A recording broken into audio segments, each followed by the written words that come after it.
In the silent hours before dawn, when most of the world was asleep, a moment unfolded that would shake global politics, test alliances, and remind the world how fragile peace can truly be. Imagine waking up to breaking news alerts flooding every screen across America, headlines about a powerful coordinated response called Operation Epic Fury and a parallel Israeli military action known as Operation Roaring Lion. Two operations, two nations. One tense moment in history that left millions wondering what happens next. But behind every operation name, every strategic decision, there are human beings.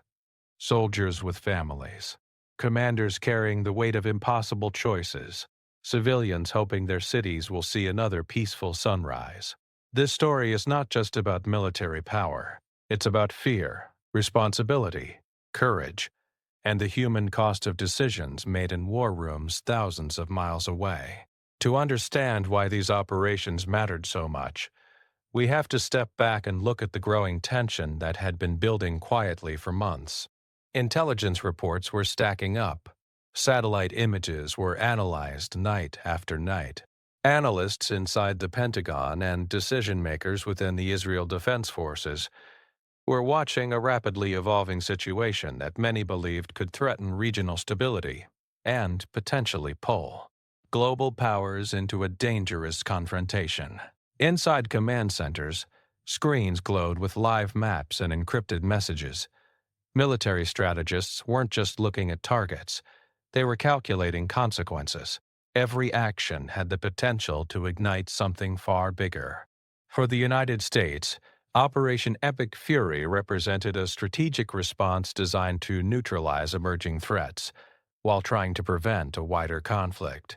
American military planners had one major priority: protect lives while maintaining deterrence. That balance is never easy. The people making those decisions know that every command sent across a secure network can change the lives of thousands. Behind the calm voices on secure radios are human beings who understand the gravity of every order. At the same time, Israel launched Operation Roaring Lion, a mission driven by its own security concerns and intelligence warnings. For Israeli commanders, the stakes were deeply personal. Many of their soldiers were defending towns where their own families lived. Parents in cities across Israel stayed awake through the night refreshing news feeds, hoping their sons and daughters serving in uniform would return home safely. It's easy to talk about operations in terms of strategy and tactics, but the real story is always about people. Across the United States, Americans watched the developments unfold on major networks. In living rooms from New York City to Los Angeles, families debated what it meant. Some felt pride in the strength of their military. Others felt concern about where things could lead. Veterans understood something many civilians didn't: the reality behind the headlines. They knew that operations like these are never simple, and the people on the ground carry memories that stay with them long after the news cycle moves on. Inside military bases, soldiers preparing for deployment were having quiet conversations with their loved ones. A text message, a quick phone call, a promise to come back safe. These moments rarely make the news, but they are the emotional heartbeat behind every operation ever launched. War plans may be written in strategy rooms, but their impact is felt in homes, neighborhoods, and communities. As Operation Epic Fury moved forward, precision planning became the defining factor. Advanced aircraft, surveillance systems, and cyber intelligence played critical roles, but even the most sophisticated technology cannot remove the human element.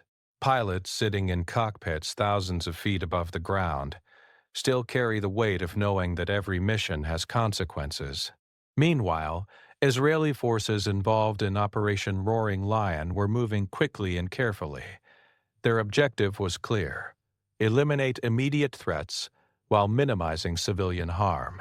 That balance is one of the hardest challenges in modern warfare. Commanders constantly face the question: How do you protect your people without escalating a conflict that could spread across an entire region?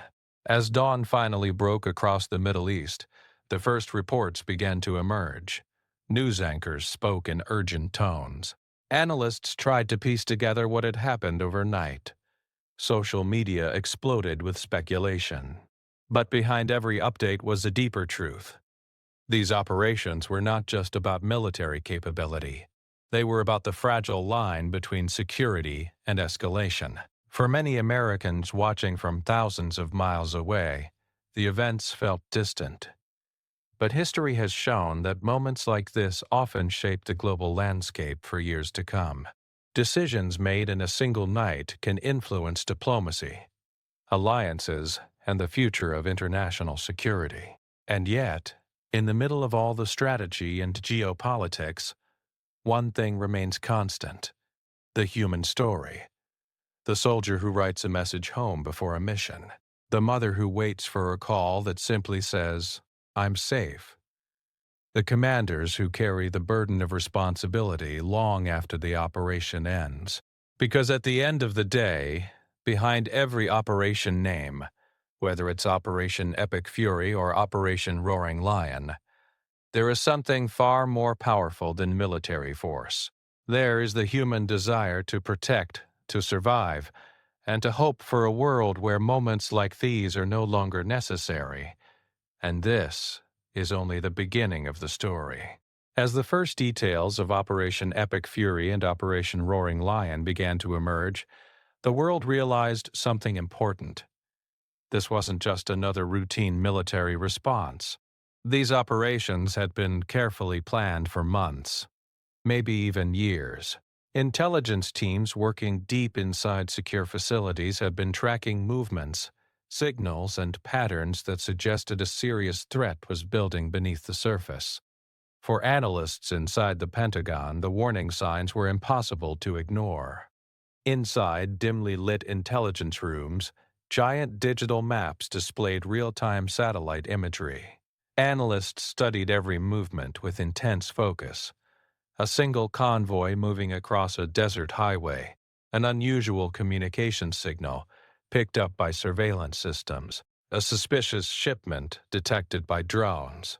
Every small detail could mean something bigger. This is the quiet side of modern warfare that most people never see.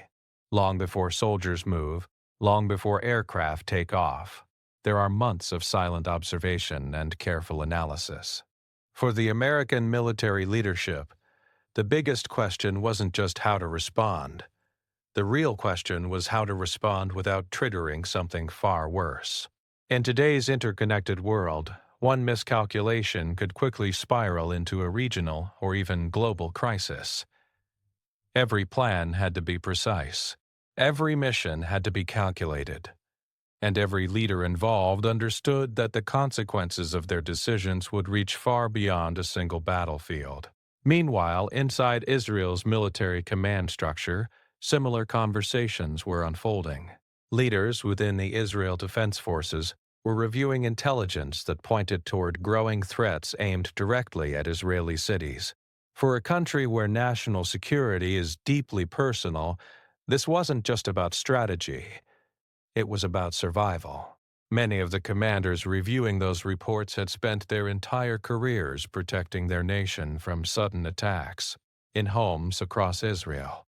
Ordinary families were living their daily lives, unaware of how close the region might be to another dangerous escalation. Parents were taking their kids to school. Shop owners were opening their stores. Life continued as normal, but behind the scenes, defense officials were preparing for scenarios they hoped would never happen. Back in the United States, American military pilots assigned to missions connected with Operation Epic Fury were preparing quietly. Training exercises intensified. Aircraft were inspected down to the smallest detail. Crews studied maps and flight paths repeatedly. Pilots know something most people don't. The difference between success and disaster often comes down to preparation. In the cockpit, there is no room for hesitation. For many of those pilots, the mission carried emotional weight. Some had served multiple deployments. Others were younger, flying some of the most advanced aircraft ever built. But regardless of experience, every pilot shares the same silent understanding before a mission. Once the aircraft leaves the runway, everything changes. Across the Atlantic, Israeli aircrews involved in Operation Roaring Lion were experiencing the same tense preparation. Israeli pilots are known for operating under intense pressure, often making split-second decisions that can determine the outcome of entire operations. Many of them had grown up in towns that had experienced rocket attacks in the past. For them, defending their nation wasn't just a duty, it was deeply personal. As the final hours before the operations approached, communication lines between Allied defense officials became extremely active. Secure calls were exchanged. Intelligence updates were shared. Strategic coordination between allies is a critical part of maintaining stability in tense situations. Everyone involved understood the importance of avoiding misunderstandings that could escalate the situation further. Meanwhile, the American public was mostly unaware of the exact timing of what was about to happen. People were going about their normal routines, commuting to work, watching late-night television, scrolling through social media.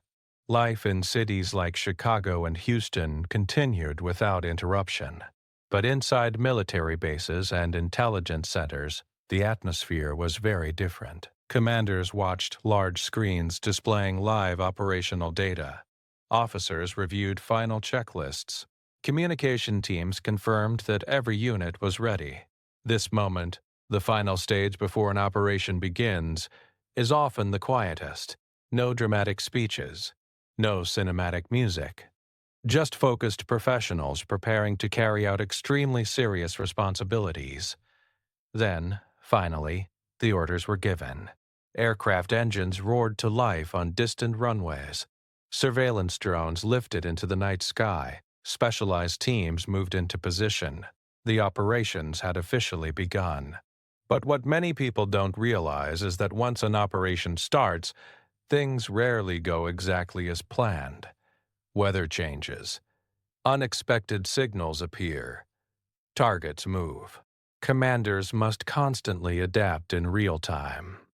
The ability to adjust quickly can mean the difference between success and failure. For soldiers and pilots involved in these missions, the next few hours would become some of the most intense moments of their lives. Training would be tested. Courage would be tested. And every decision would matter. Yet even in those intense moments, many service members think about something very simple. The people waiting for them back home. A child waiting for their parent. A spouse hoping for a safe return. A family checking the news and wondering if their loved one is somewhere in the middle of the story being reported on television. Because behind every military headline, there are thousands of personal stories unfolding at the same time. As the world slowly began to realize that Operation Epic Fury and Operation Roaring Lion were underway, the tension grew rapidly. News. Organizations rushed to confirm reports. Analysts tried to interpret what it all meant. Governments across the globe began monitoring the situation closely. Everyone was asking the same question. Would these operations stabilize the situation or push the world closer to something much bigger? And what happened next would reveal just how fragile the balance between power and peace can truly be.